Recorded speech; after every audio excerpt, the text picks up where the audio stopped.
Senator of the State of Connecticut, Senator Christopher Dodd.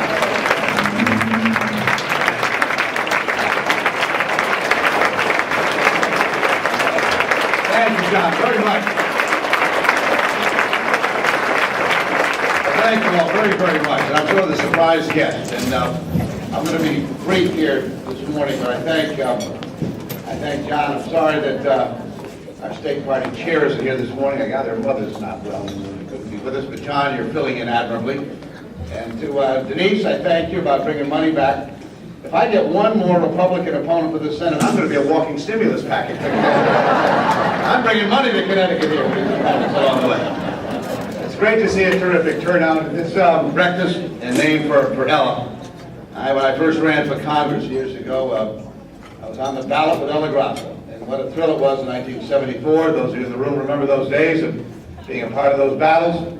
Remember her being on the cover, I think, of Newsweek magazine the week before the election. And to be the first woman elected in her own right as the state executive of any state in the United States. And we proud as Democrats to still recall the name of Ella T. Grasso. Great, great person. Proud to be associated with it.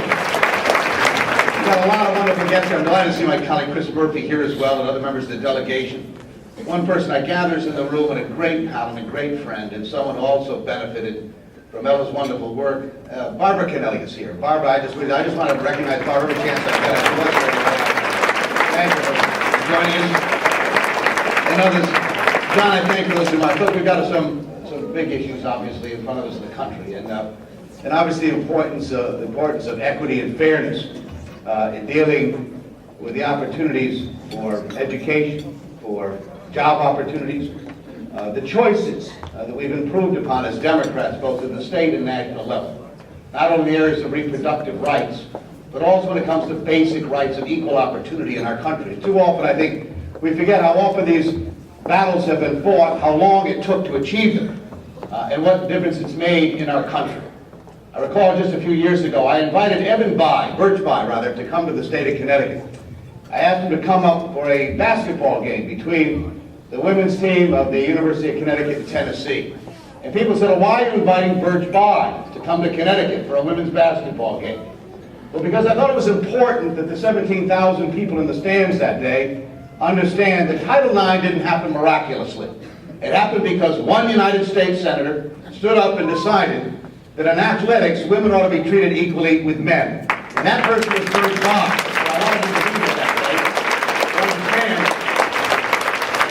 that when we packed those stands, this happened because one person stood up and made a difference to make sure that there would be that equal opportunity in the area of athletics. And of course, over the years, the great battles that continue to be fought. Rosa's not here this morning. Rosa DeLauro was, of course, my campaign manager in 1980 and my chief of staff for 7 years. And now, of course, I'm a member of Congress.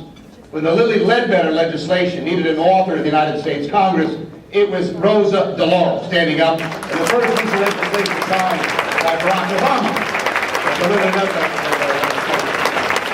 I want to say we're not done because while that just took care of a Supreme Court decision in 2007 to redress a wrong, we need to understand that paycheck fairness is what really is needed in this country. And with Barbara Mikulski, I'm delighted to be the lead co-sponsor of that bill in the United States Senate to make a difference.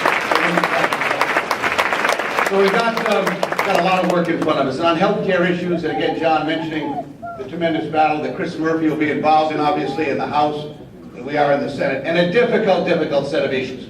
If this had been easy, it would have been done years and years ago. But I want all of you to know here that the status quo is just unacceptable.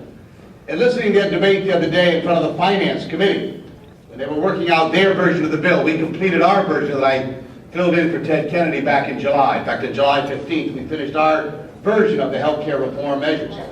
But on the Finance Committee, when Debbie Stabenow started talking about the importance of maternal care in that legislation, John Kyle, the Republican leader in the United States Senate, stood up and he said, we don't need to have maternal care because I don't need maternal care. And Debbie Stabenow said, well, your mother might have needed maternal care. There are 4 women on the Finance Committee. I'm glad one of them didn't stand up and say, you know, we don't need any care for prostate cancer, because I might have been in trouble on that bet, I'll tell you. So I'm delighted we have now what we call fairness, at least in our health care legislation, dealing with health care fairness, with clinical trials and other matters. where again, gender is no longer going to be a barrier to those issues. So we've achieved an awful lot over the years, and obviously a lot more needs to be done as we continue this journey that people like Ella Grasso and others began years and years ago. It is a march. We've never achieved that level of absolute perfection that our founders talked about more than 200 years ago to achieve that more perfect union emblazoned in our Constitution. But we're getting better at this each and every generation, working closer towards those goals. That has been a hallmark of who we are in this state, is the Constitution state in many ways, where we embrace those values of decency and common sense and reasonableness as we march forward. I'm the proud father of two very young ladies, a 4-year-old and an 8-year-old, a late bloomer in the father business. And I look at my two daughters every single day and wonder what kind of a world they're going to grow up in, what opportunities will be there for them. And certainly their success and their opportunities will in no small measure been achieved because of those who come before them. The honorees you're recognizing here this morning from our congressional districts, and of course Emma, as well, for the tremendous work you've done, Emma, over the years, and to make this a stronger and a better nation.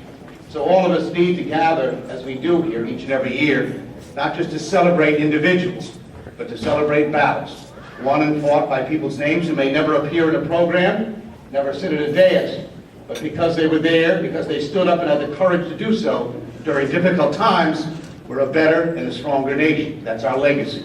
And so it's our turn, our generation now, to make that kind of a difference. So that my 4-year-old and my 8-year-old will one day maybe gather at an event like this and talk of what we did in our generation to make them have better chances and better opportunities in their lives. That's why these events are so important.